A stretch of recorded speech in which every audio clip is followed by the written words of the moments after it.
Vamos a abrir nuestras Biblias, por favor, en Isaías, en el capítulo 2. Isaías, capítulo 2. Y como siempre, vamos a orar para pedirle a nuestro Señor que sea Él quien nos hable, que sea Él quien con su Espíritu Santo haga que la palabra quede sembrada en nuestro corazón y haya fruto abundante para su gloria. Así que inclina conmigo tu rostro, vamos a orar. Señor, gracias por este día y por este tiempo que podemos dedicarlo a estudiar tu palabra. Señor, queremos escuchar tu voz, queremos recibir lo que tú tengas que decirnos. Señor, ayúdanos a que nuestro corazón esté abierto para que tu palabra sea sembrada. Danos fe para obedecer lo que sea que tú nos pidas, Señor, y que podamos hacerlo con gozo, buscando siempre tu gloria. Todo esto te lo pedimos, Padre, en el nombre de Jesucristo, nuestro Salvador. Amén. Isaías, capítulo 2.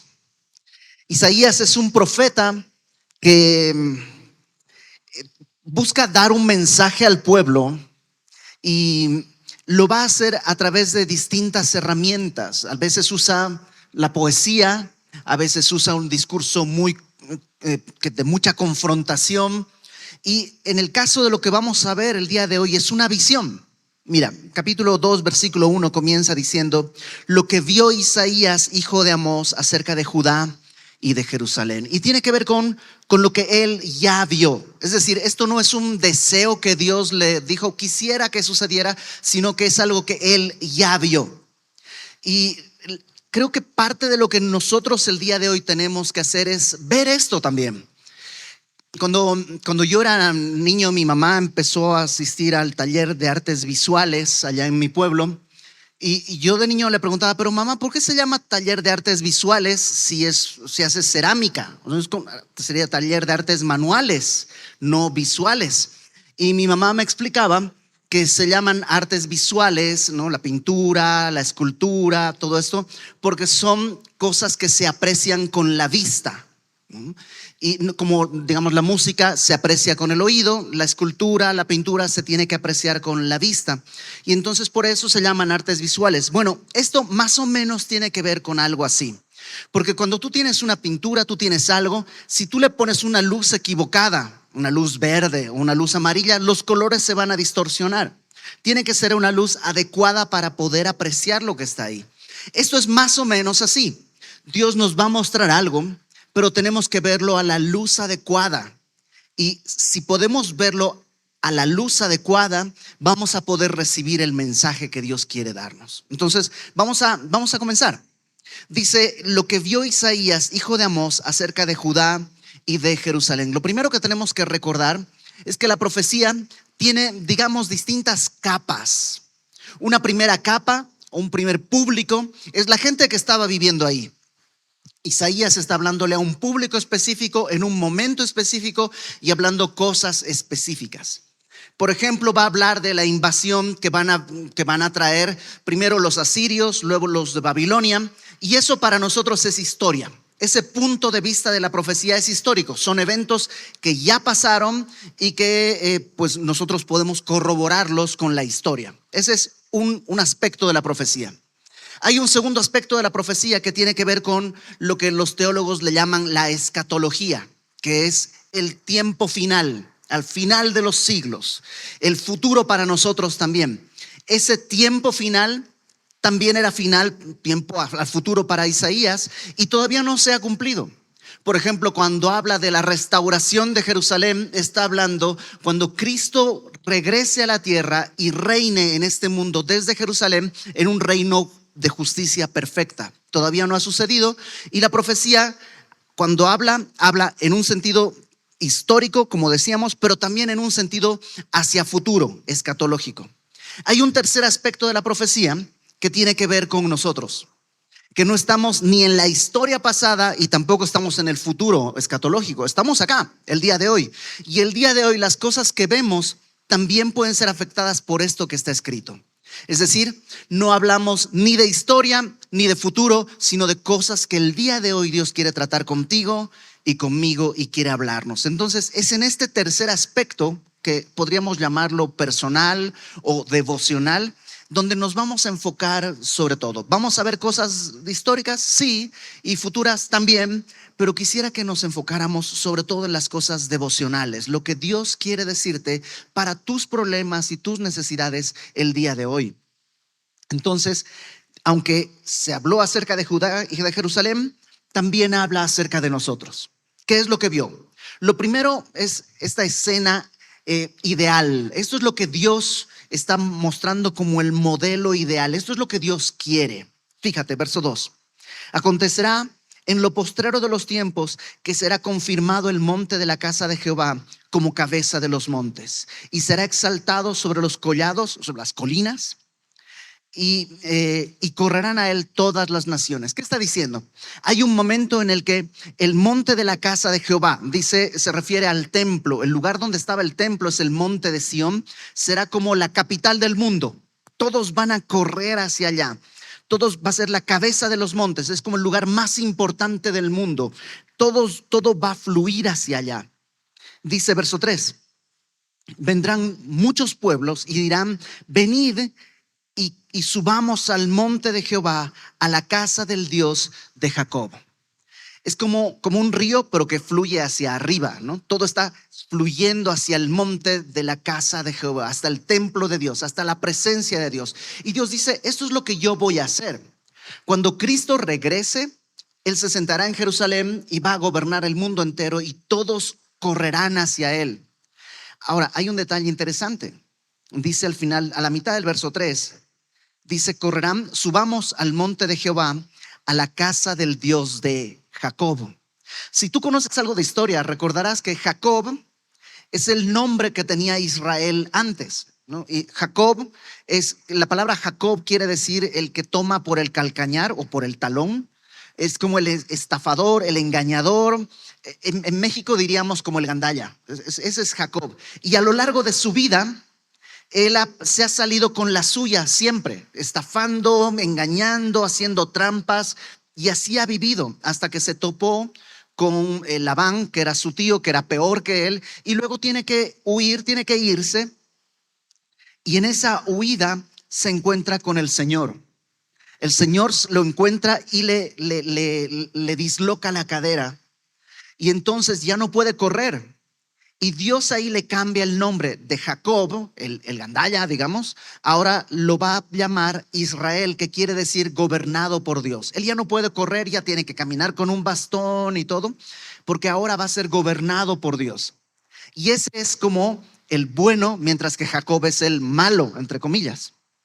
Lo interesante es que no dice el Dios de Israel, sino el Dios de Jacob, porque de alguna manera todos somos Jacob.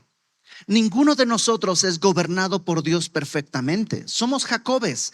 Tenemos pecado, cultivamos pecado, tropezamos, caemos, tratamos de sacar ventaja. Pero ese es el Dios, perdón, ese es el hombre que necesita este Dios. Y Dios quiere revelarse a eso, a los Jacobes que somos. Y dice: subirán al monte de la casa de Jacob. ¿Y qué va a pasar?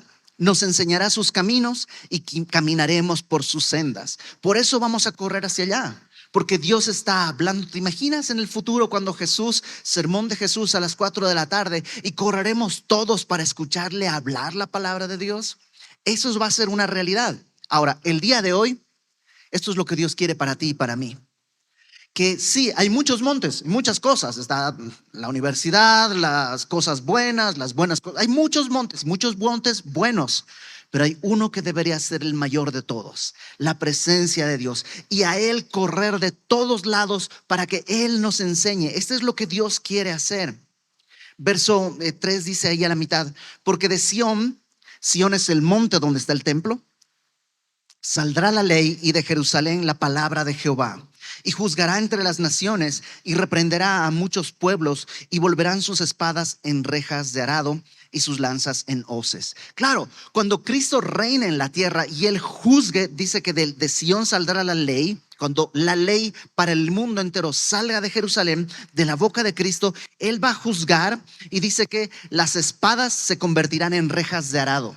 La espada es un instrumento de guerra y se convertirá en algo para la agricultura. ¿Te imaginas cómo sería si el día de hoy todo el presupuesto que el mundo entero dedica a las cuestiones de guerra, todo el presupuesto que se dedica a construcción de misiles, construcción de armas, desarrollo de tecnología, todo ese presupuesto se destine a la agricultura? ¿Qué es lo primero que pasaría?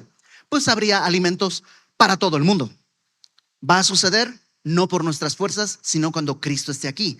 Las espadas se convertirán en rejas de arado, las lanzas en hoces. La hoz es como un cuchillo, pero así en forma de C, que sirve para arrancar haces de trigo. No alzará espada nación contra nación, ni se adiestrarán más para la guerra. Eso es lo que Dios quiere, para todos. Lo va a hacer realidad un día, pero quiere hacerlo realidad en nuestra vida el día de hoy. Que de todas las áreas de mi vida, como si fuera mi corazón un planeta entero, de todas las áreas, mi propio corazón corra hacia Jesús para beber de Él la instrucción y la enseñanza. Eso es lo que Dios quiere. Ahora, verso 5. Venid, oh casa de Jacob. Nuevamente, no es casa de Israel, gobernados por Dios, sino Jacob, los tramposos, los que tropezamos. Venid, casa de Jacob, y caminaremos a la luz de Jehová. Y esto es fundamental. Hay muchas luces el día de hoy para vernos, y tenemos que vernos en la luz verdadera de Dios. Si no, lo que sigue no lo vas a entender.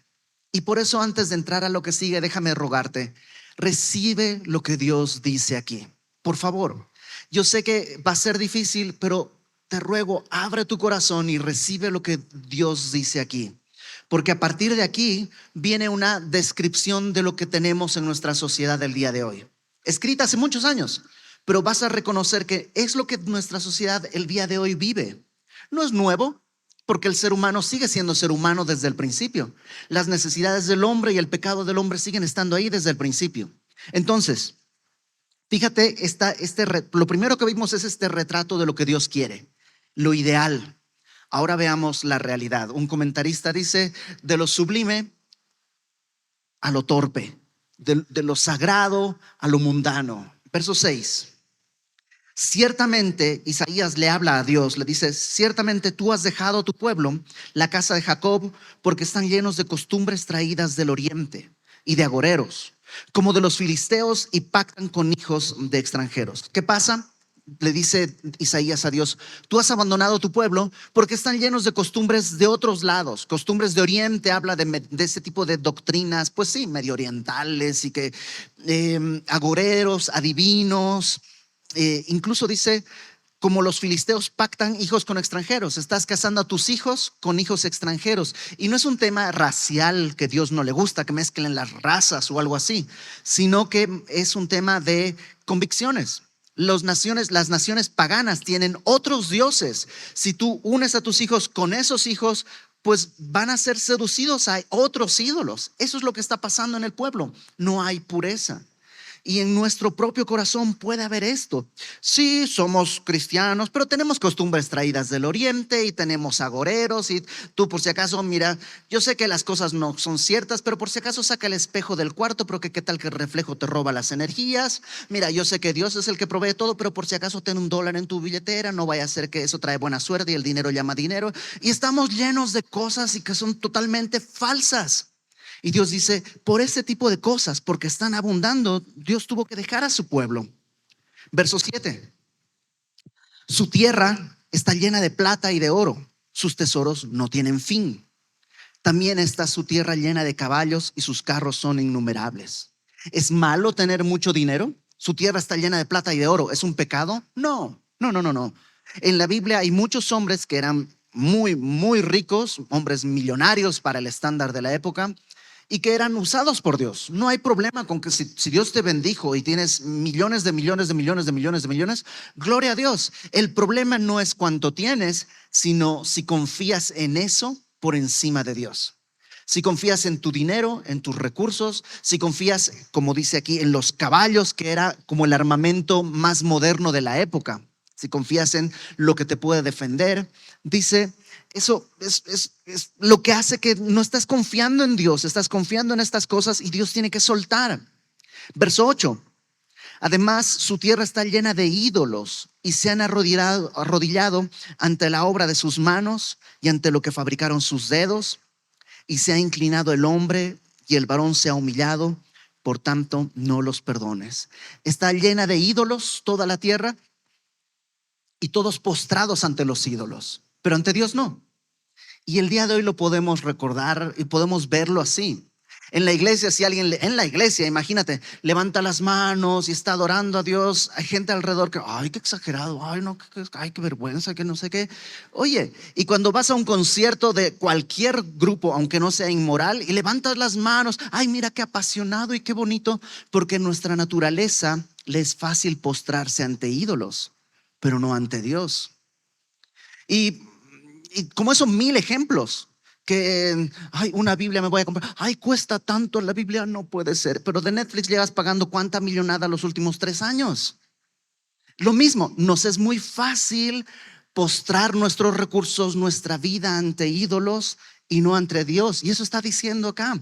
Esto es lo que está pasando. El hombre se ha inclinado, se ha humillado. Ojo, ¿cuántas personas el día de hoy humillan su vida, su dignidad, humillada, denigrada por unos pesos?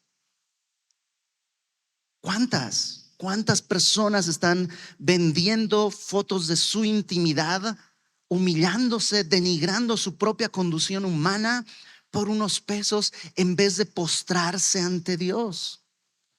Lo único que Dios está haciendo es ponernos la imagen de lo que está pasando. A la luz de mi vecino, tal vez no soy tan malo. A la luz del mocha orejas, soy una finísima persona. A la luz de mi vecino, soy un buen esposo. A la luz, claro, a la luz ajena puede que tenga muchas buenas cosas, pero a la luz de Dios, esto es lo que Dios ve y esta es la realidad. Dice, versículo 9, por tanto no los perdones, porque no quieren ser perdonados. Es gente, Jesús dijo, la luz vino al mundo y los hombres amaron más las tinieblas que la luz. O sea, es una decisión. La luz vino al mundo y los hombres amaron, no dicen no supieron qué hacer, sino que amaron más las tinieblas que la luz. Y eso es lo que está pasando. Por tanto, Isaías le habla al mundo y le dice, métete en la peña y escóndete en el polvo de la presencia temible de Jehová y del resplandor de su majestad. ¿Te gusta la oscuridad? Métete a una peña. Una peña es una roca, ¿no? Como métete en una cueva donde haya oscuridad. ¿No te gusta la luz? ¿Te espanta el resplandor de la gloria de Dios? ¿Amas la oscuridad? Métete a una cueva, refúgiate, porque el sol está saliendo, la luz va a venir. Escápate. Y la gente se sumerge y se mete a lo más profundo. Y Dios dice, verso 11, la altivez de los ojos del hombre será abatida y la soberbia de los hombres será humillada y Jehová solo será exaltado en aquel día. La altivez humana, el hombre piensa que sabe mucho. ¿No has oído hablar? Eso de Dios, eso de las cosas era de la Edad Media, cuando no teníamos explicaciones, cuando en realidad nosotros pues éramos sí, que es como que no había enseñanza pero en cambio ahora ya hemos superado todo eso. Ahora el hombre es un ser intelectual. Mira, viene un bichito así de chiquitito y nos manda 2 años a guardarnos en casa, igualito que en la Edad Media. Esa es la fragilidad humana. No tenemos la capacidad, pero somos soberbios. Sí creemos que sí podemos, y sí tenemos, y sí sabemos, y no nos humillamos ante la presencia de Dios. Y digo todos porque esa es nuestra condición. Eso es lo que está en nuestro corazón. Dice Romanos 3 que en nuestra lengua, debajo de nuestra lengua hay veneno de serpientes, que nuestros pies corren para derramar sangre. Esa es nuestra condición. Algunos por educación nos han domado. Entonces no dices las palabras porque sabes que no. Algunos no hacen las cosas porque saben que no. Pero si pudieras quitarles el freno, nos iríamos desbocados como caballos a la batalla. Esa es nuestra condición. Ahora, ¿qué es lo que Dios va a hacer? Verso 12. Porque el día de Jehová de los ejércitos vendrá sobre todo soberbio y altivo, sobre todo enaltecido, y será abatido. El día de Jehová, ¿qué es eso? La Biblia usa muchas veces ese término, pero para explicarlo así de manera rápida, es un contraste entre lo que vivimos el día de hoy. El día de hoy vivimos en el día del hombre. El hombre decide lo bueno y lo malo. Y Dios, cuando encargó a Adán que gobernara en el mundo, le entregó todo. Y por eso el hombre vive y hace lo que quiere. Y Dios ha respetado eso. Cuando Adán cayó en pecado, Dios no le dijo, devuélveme mi mundo, porque Él es un Dios, da su palabra y la cumple. Y lo que vivimos el día de hoy, nunca te han dicho, a ver, si Dios existe, ¿por qué hay tanta guerra? Si Dios existe, ¿por qué hay tanta maldad? Si Dios existe, ¿por qué hay tanta injusticia? La maldad, la guerra, la injusticia no son prueba de que Dios no existe, son prueba de que el mundo no cree bíblicamente en Dios. No se sujeta a lo que Dios es y dice. No corre al monte de Jehová a escuchar la ley y el amor de Dios, sino que vive bajo su propio gobierno. ¿Un día va a cambiar? Sí, en el día de Jehová. Cuando Cristo regrese y traiga justicia, en ese día las cosas van a cambiar y habrá justicia perfecta. Mientras tanto, seguimos en el día del hombre. Y entonces dice, el día de Jehová vendrá, y dice, sobre todo soberbio y altivo, sobre todo enaltecido, y será abatido. No hay nada más alto que Dios. Mira, pone algunos ejemplos muy poéticos para que podamos entender. Verso 13. Sobre todos los cedros del Líbano, altos y erguidos, sobre todas las encinas, son los robles, ¿no?, de Basán. O sea, como que el hombre dice, yo soy alto como un roble, y Dios dice, soy más alto. No puede haber un roble más alto que Dios. Luego dice, sobre todos los montes altos, sobre todos los collados elevados, las colinas, yo soy el Everest. Y Dios dice, yo soy el Everest más uno. O sea, no hay cómo ganarle a Dios. Siempre está encima. Nunca podemos estar tan alto como para decirle a Dios, ahora te veo hacia abajo.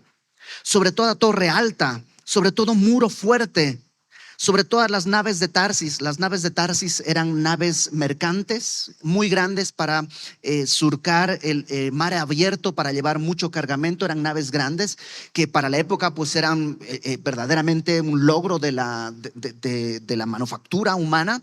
Y Dios dice, estoy sobre eso. Eso no me impacta. Yo soy más grande. Y luego dice, versículo 15, y sobre todas las pinturas preciadas. Esto podría hablar de un poco del arte, que el hombre piensa que es sublime que somos haciendo arte y cantando y bailando, y Dios dice, eso sigue siendo solo un reflejo de lo que yo te di para hacer. Otras versiones traducen sobre todas naves magníficas. Sea lo que Dios está diciendo es, todo lo que tú haces está por debajo de mí. Aún lo más grande que puedas crear sigue siendo debajo de mí. Yo voy a abatir, voy a aplastar todo esto. Verso 17, la altivez del hombre será abatida, la soberbia de los hombres será humillada, y solo Jehová será exaltado en aquel día, y quitará totalmente los ídolos. Y uno pensaría, pero ¿por qué, Señor, vas a quitarme mi ídolo? Porque es lo que te mata, es lo que te destruye. Fuimos creados para la gloria de Dios, y un ídolo es como un cáncer que se te mete en el cuerpo, que solo está destruyendo tu vida, tu dignidad y tu propósito. Y Dios quiere quitarte de ahí. Imagínate que como padre tú ves a tu hijo que está comenzando a beber alcohol o algo así, y tú digas, mira, está bebiendo. No puede ser. Lo primero que harías es tratar de convencerlo, de arrancarlo de ese tipo de cosas. ¿Por qué? Porque van a destruir su vida, su propósito, su integridad, sus recursos, su economía, su familia. No hay nada bueno ahí. Bueno, Dios ve los ídolos y dice, tengo que sacarlos. Pero el hombre, verso 19, dice, se meterán en las cavernas de las peñas y en las aberturas de la tierra, por la presencia temible de Jehová y por el resplandor de su majestad, cuando Él se levante para castigar la tierra. En vez de venir y buscar la luz, se meterán más a lo profundo, más adentro, porque no aman la luz, porque aman más las tinieblas que la luz. Verso 20, en aquel día arrojará el hombre a los topos y murciélagos sus ídolos de plata y sus ídolos de oro que le hicieron para que adorase, y se meterá en las hendiduras de las rocas y en las cavernas de las peñas, por la presencia temible de Jehová y por el resplandor de su majestad, cuando se levante para castigar la tierra. Lo que van a hacer es arrojar sus ídolos, dice, a los topos y a los murciélagos. Topos y murciélagos son ciegos. Es como que se metieron tan adentro tratando de huir de la luz que están conviviendo con otros ciegos y están diciéndoles, pues toma mi ídolo. Ya están ahí en el más profundo porque no quieren ver la luz de Dios. Verso 22 dice, dejaos del hombre cuyo aliento está en su nariz, porque ¿de qué es él estimado? Esta frase, dejaos del hombre, la NBI la traduce como dejen de confiar en el hombre.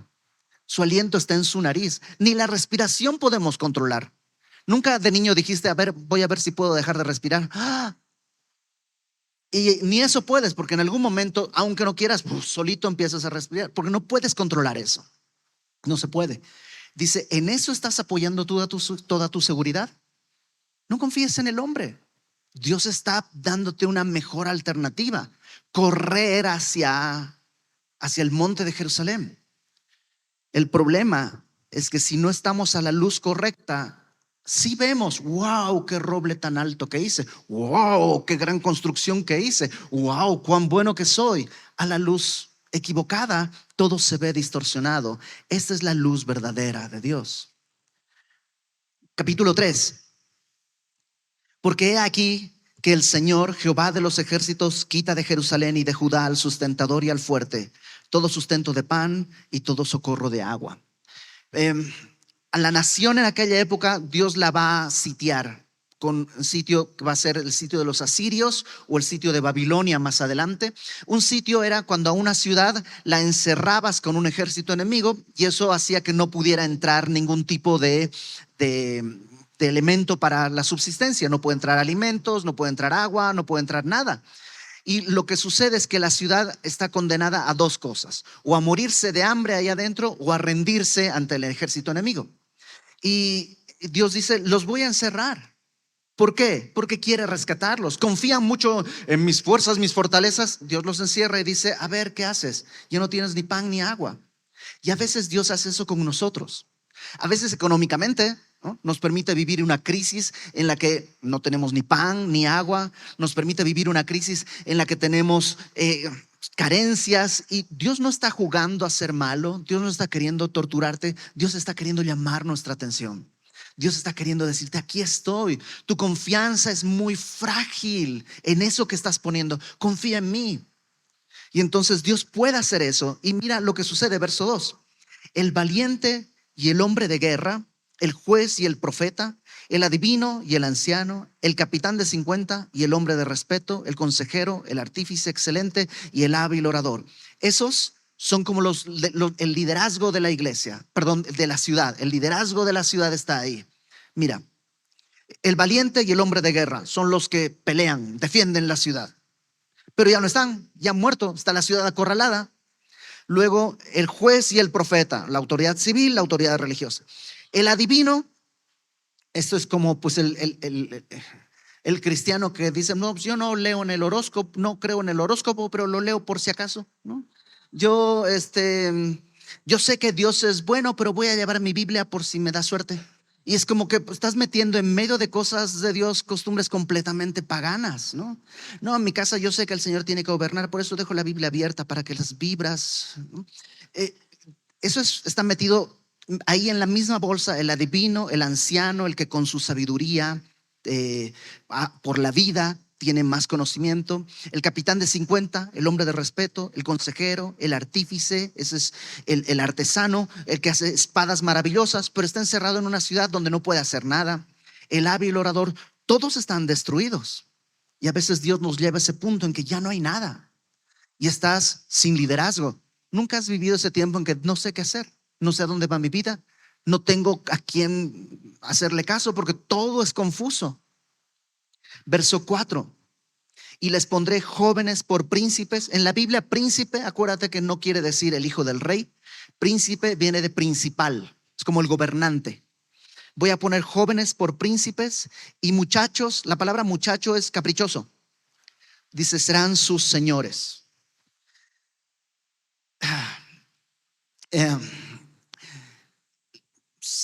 Ya casi tengo 50 años, ¿ok? Entonces tengo derecho de hablar de esto, ¿no?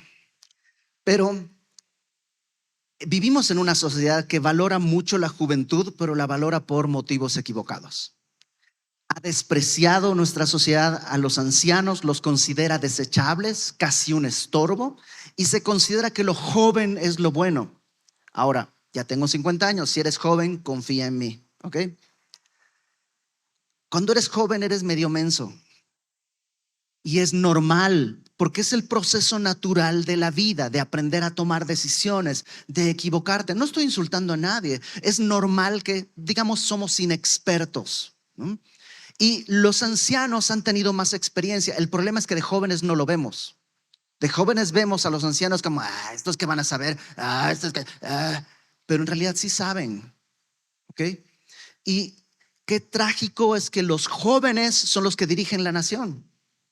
Qué trágico es que los inexpertos están ahora en puestos de liderazgo y toda la nación se anda dando tumbos porque sus decisiones pues son de inexpertos. No pueden tener más sabiduría que la que tienen. Y luego dice, los muchachos que son los caprichosos. Nunca, ¿has visto las ladies y los lords de internet? Estos que son caprichosos. Yo hago esto porque quiero y a mí me atiendes. Adolescentes de 45 años. Y ellos son los que tienen millones de seguidores y millones de personas los imitan y los siguen y los buscan. Y eso es lo que vemos el día de hoy. Y esto lo escribió Isaías hace mucho tiempo, pero es lo que la condición humana tiene. No es nuevo, esto estaba escrito ya, pero lo podemos ver o no lo vemos. La luz que ilumina esto es la que va a determinarlo. A la luz de Jehová esto es. Y parte del juicio de Dios es esto. Vas a tener caprichosos que están dirigiendo todo en la sociedad.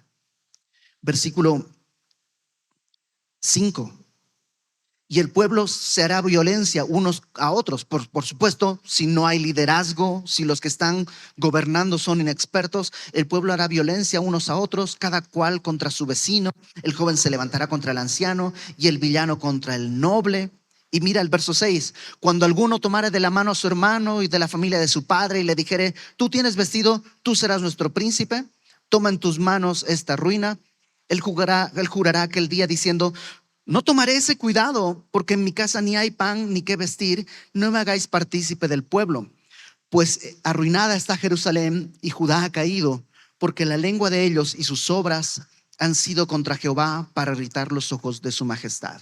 Están en esta anarquía y de pronto dices, a ver, pues tú tienes vestido, tú gobiérnanos. ¿Te parecería que el se viste bien es una razón para que gobierne? Pero ¿no te parece así de banal el día de hoy cómo elegimos autoridades y liderazgos y cosas? Nomás en cosas tan banales. Y este dice, pues ¿cómo voy a ver, ¿qué quieres que dirija y que presida? Esta ciudad está destruida. No hay ni siquiera que sacar de acá. Está todo deshecho. Y fíjate el versículo 8. Está arruinada, ha caído, porque la lengua de ellos, número 1, la lengua habla de la boca, lo que hablas. Y Jesús dijo que lo que hablas es la expresión de lo que abunda en tu corazón. De la abundancia del corazón habla la boca. Nuevamente, permítanme, tengo casi 50 años. ¿Has oído cómo habla la juventud?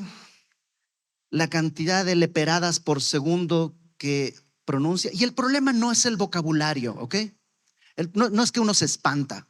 El problema es que hay en el corazón que tienes la necesidad de estar diciendo maldiciones y groserías cada minuto. ¿Qué hay en el corazón? No, la boca se puede educar, pero ¿qué hay en el corazón? Yo recuerdo, yo llegué a México hace unos 25 años más o menos, y en aquella época había cosas que no se podían decir en tele. El día de hoy sí, públicamente. Yo recuerdo, estaba recién llegado a México y dije una palabra y una amiga que estaba ahí me dice, ay, oye, le dije, ¿por qué es una grosería? Pues no es algo que tú dirías frente a tus papás, me dijo. El día de hoy sí, es algo que dirían frente a los papás, frente a los nietos, frente a los maestros, frente a todo el mundo, sin problema. ¿Qué pasa? ¿Hay que modificar el vocabulario? No, eso no serviría de nada. El problema está en el corazón. un corazón tan lleno de pudredumbre que tiene que hablar esas cosas. Y luego dice sus obras. Claro, si el corazón está lleno de eso, se expresa por la boca, las obras siguen el mismo camino y han sido para irritar los ojos de la majestad de Dios. La apariencia de sus rostros testifica contra ellos, ni se ruborizan. Ahí andan todos felices y como que, es más, si tú le dices, oye, ¿podrías cuidar tu vocabulario? Estoy con niños acá. Dice, porque como Sodoma publican su pecado, no lo disimulan. Y el día de hoy lo vemos. Hay cosas que serían vergonzosas hace 30 años y que el día de hoy son una buena manera de ganarte la vida.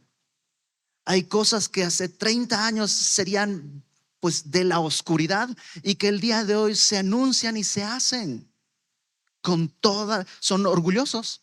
Hay días de orgullos. Todo se proclama como así soy. Y claro, así eres, así somos, todos tenemos esto. Pero si lo ves a la luz de Jehová, ves la tragedia. Si lo ves a la luz de otras cosas, pues es modernidad, ¿no? Es un adelanto en la sociedad civilizada del siglo XXI.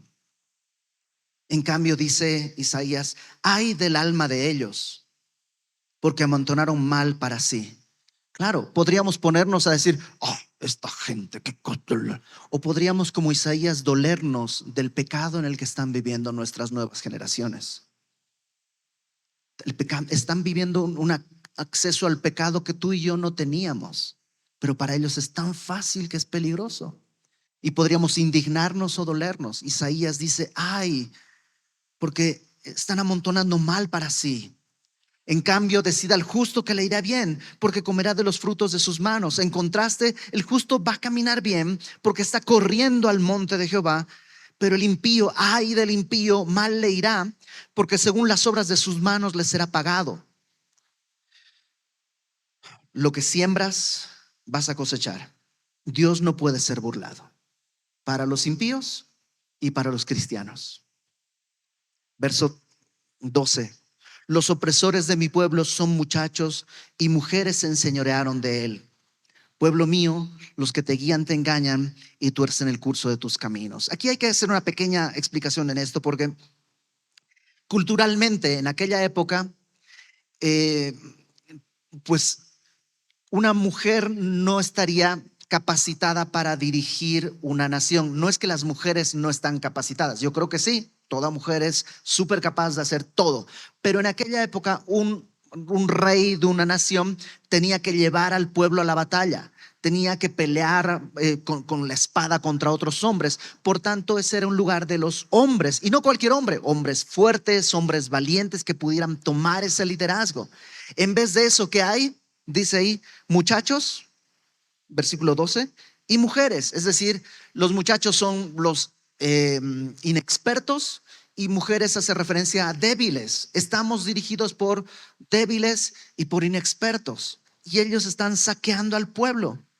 Y por eso dice verso 13, Jehová está en pie para litigar y está para juzgar los pueblos. Jehová vendrá a juicio contra los ancianos de su pueblo y contra sus príncipes, porque vosotros habéis devorado la viña y el despojo del pobre está en vuestras casas. ¿Qué dice Dios? Pues primero vamos a juzgar a los ancianos, porque ¿te acuerdas que te decía de las nuevas generaciones y su forma de hablar y todo eso? ¿De quién crees que lo aprendieron? De nuestras generaciones. O sea, sí, es fácil protestar. Es que los jóvenes de hoy, y esos jóvenes, ¿quiénes los educaron? ¿Quién bajó el estándar para dejarles decir palabrotas? ¿Quién les enseñó a decir eso? ¿Quién les enseñó a vivir en deshonestidad? ¿Quién les enseñó a no tener honra? Nosotros. No podemos tirar la primera piedra, somos parte del problema. Por eso te decía, esta luz nos envuelve a todos. Bueno, no hay ni aún uno. Y dice Dios, yo voy a juzgarlos. Porque no solo están descuidando esto, sino dice, habéis devorado la viña. La viña en la Biblia representa a la nación. Lo veremos la próxima semana en el capítulo 5. La viña es la nación y ustedes se la están comiendo. El despojo del pobre está en vuestras casas. No tienen misericordia, abusan de los que tienen menos y de los débiles. Y eso están enseñando a las nuevas generaciones que son los que van a dirigir. Verso 15, ¿qué pensáis vosotros que majáis, que machacan a mi pueblo y que moléis las caras de los pobres? Dice el Señor Jehová de los ejércitos. ¿Qué creen? ¿Que yo no veo? ¿Creen que yo no estoy atento? ¿Creen que no me doy cuenta? Dice Dios. Verso 16, ahora va a hablar de las mujeres en particular.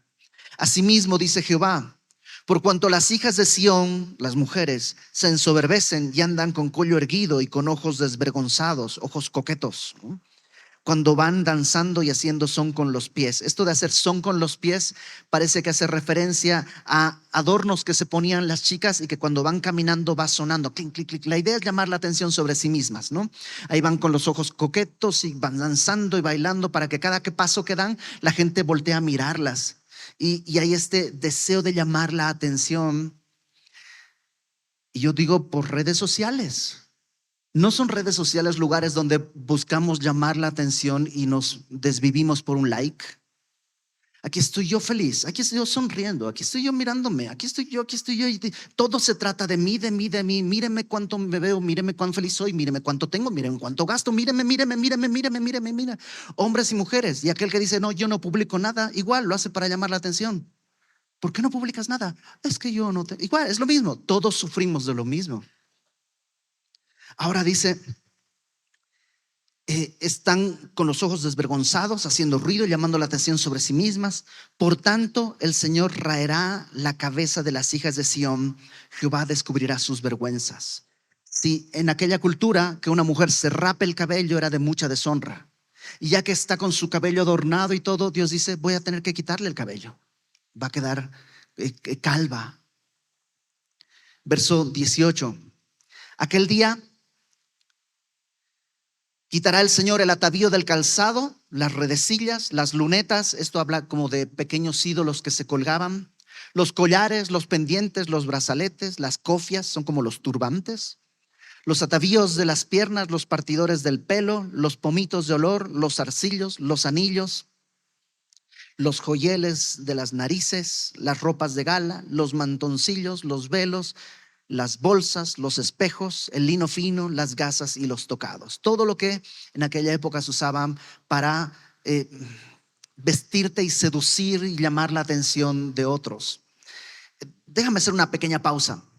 Pablo, cuando le escribe a Timoteo, le dice, quiero que las mujeres se atavíen con pudor y modestia.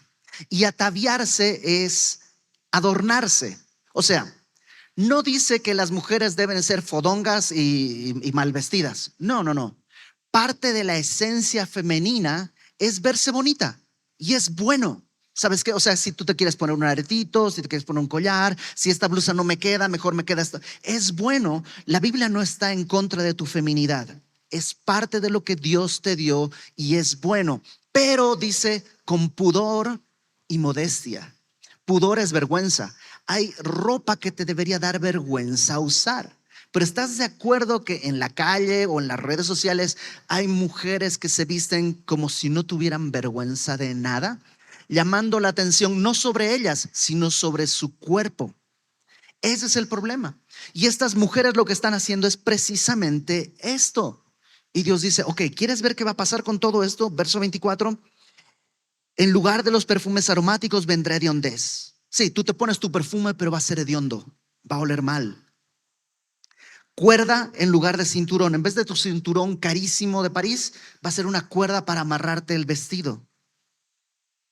Cabeza rapada en lugar de compostura del cabello.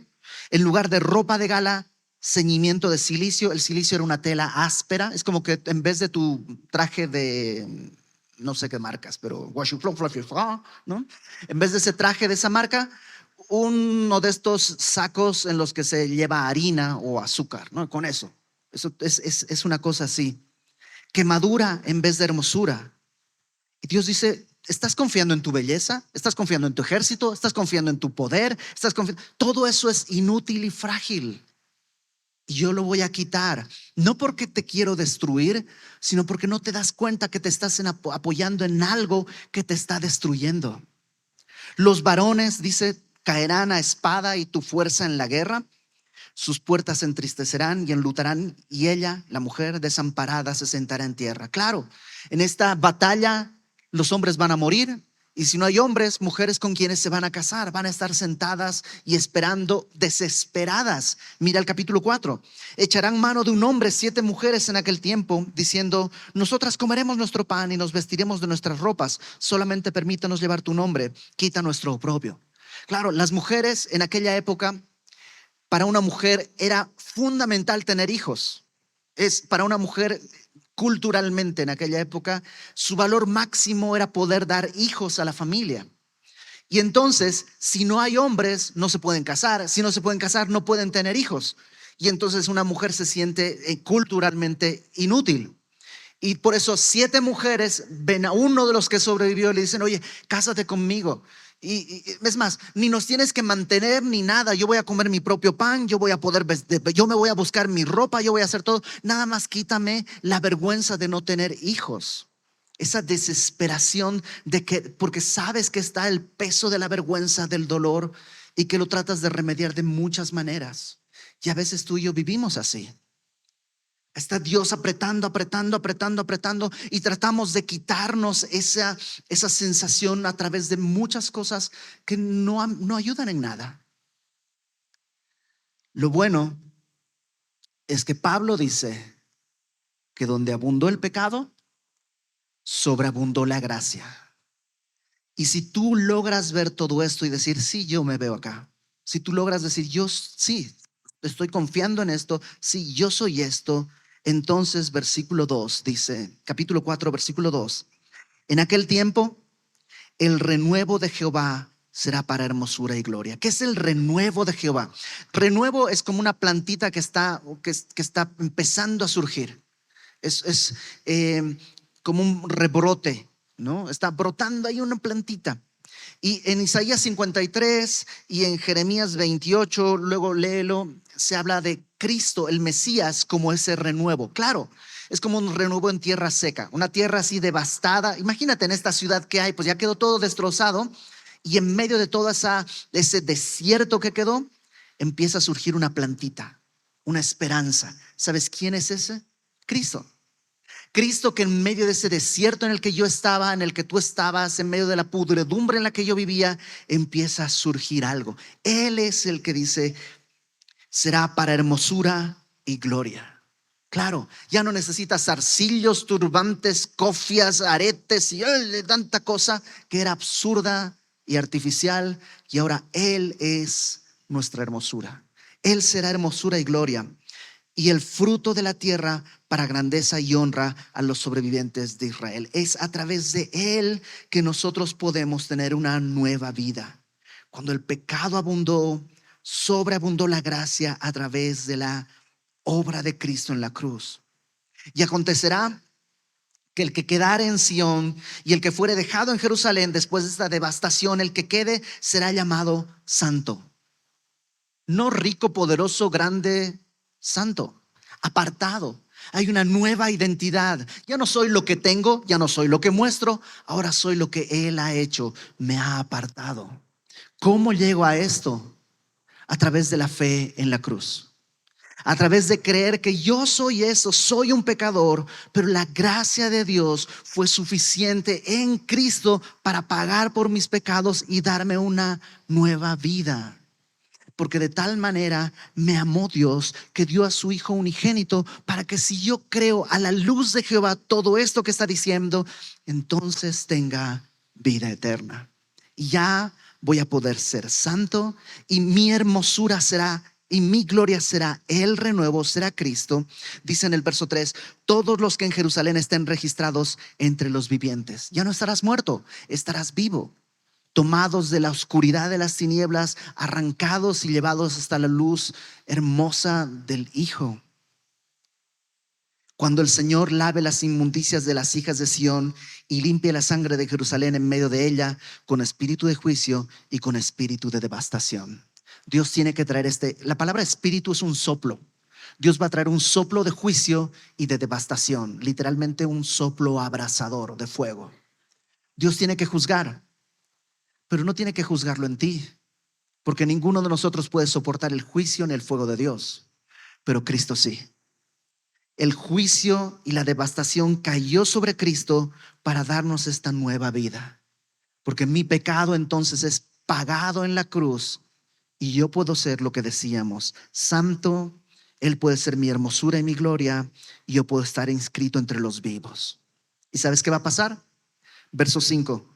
Creará Jehová sobre toda la morada del monte de Sión y sobre los lugares de sus convocaciones nube y oscuridad de día, y de noche resplandor de fuego que eche llamas, porque sobre toda gloria habrá un dosel.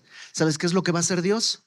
En el día va a poner una nube para darte sombra, como en el desierto. ¿Se acuerdan que en el Éxodo están caminando en el desierto y Dios ponía una nube para que no se tuvieran la frescura de la sombra, y en la noche ponía una columna de fuego para protegerlos del frío? Dios dice, voy a hacer esto. Donde quiera que estén, voy a poner un dosel, como una tiendita, como un techito.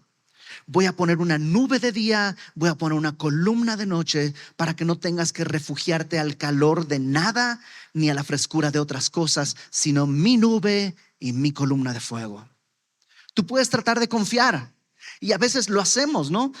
Porque el mundo es difícil. El mundo es difícil y doloroso. Y entonces dices, está mucho calor. Voy a agarrar una hojita. No es suficiente. Un lápiz. No es suficiente. Un Lego, ¿no? Una hojita, lo que produzco. Un Lego, lo que me divierte. Un lápiz, la intelectualidad. Y no alcanza la sombra. Y Dios dice, ¿por qué no dejas que yo ponga mi nube sobre ti? Que yo te abrigue con mi calor. Tienes que creer esto. Verso 6. Y habrá un abrigo para sombra contra el calor del día, para refugio y escondedero contra el turbión y contra el aguacero. Ya sea que haga calor, que haga frío o que se inunde, Él es nuestra roca fuerte y a Él podemos correr. ¿Qué necesitamos? Necesitamos ver a la luz de Jehová. Hay muchas luces el día de hoy. Una sola es verdadera. Aquella luz verdadera vino al mundo, dice Juan. A su luz tú y yo tenemos que vernos. Y a esa luz podremos verle a Él cómo nos amó y se entregó a sí mismo por nosotros. Y es el tiempo de ver esa luz. Yo no sé si tú nunca le has entregado tu vida a Cristo. Hoy es el día de entender que eres un pecador, que mereces la muerte, pero que Cristo murió por ti. Así de sencillo. Y si tú ya le has entregado tu vida a Cristo, si tú ya eres cristiano, a lo mejor te has apartado. Y a lo mejor has buscado cubrirte con una hoja, con un lápiz, con un Lego, con tu mano. Date cuenta que no es suficiente. Te estás cocinando cuando Dios tiene una nube donde cabes para poder darte la frescura en el día y el calor en la noche. Todo lo que sucedió en la historia fue real. Jerusalén tuvo que vivir esto. Fue devastada por los babilonios, deshecha por completo. Pero Dios va a restaurar esa nación un día. Todo esto también puede suceder en nuestra vida. Si continúas por un camino de pecado, Dios va a devastar todo, no para destruirte, sino para llamarte. Lo mejor que podríamos hacer el día de hoy es caminar nuevamente a su luz, correr al monte de donde Él nos está llamando, como leímos al principio, ir a recibir la ley y el mandamiento del Señor. Vamos a orar. Señor, en tu misericordia el día de hoy, tú nos permites analizar nuestra vida. Y si hemos estado viendo todo a la luz de otros lentes, si hemos estado poniendo filtros para ver las cosas de una manera en la que estamos más cómodos, el día de hoy permítenos ver las cosas a tu luz verdadera, a caminar a tu luz, Señor, pero refugiados por ti, a entender nuestra necesidad, que es exactamente igual que la primera vez que te conocimos. Trae a nuestro corazón la convicción necesaria para abrazar tu palabra, pero trae también la esperanza necesaria para poder seguir adelante. Pues tú nos amaste hasta la muerte y resucitaste para que tengamos esta esperanza que no se marchita, que no se desgasta. Nos ponemos en tus manos, Señor. Haz tu obra en nosotros y que podamos caminar en tu luz todos los días que nos permitas estar acá, mientras aguardamos, anhelando tu regreso. En el nombre de Jesucristo nuestro Salvador. Amén.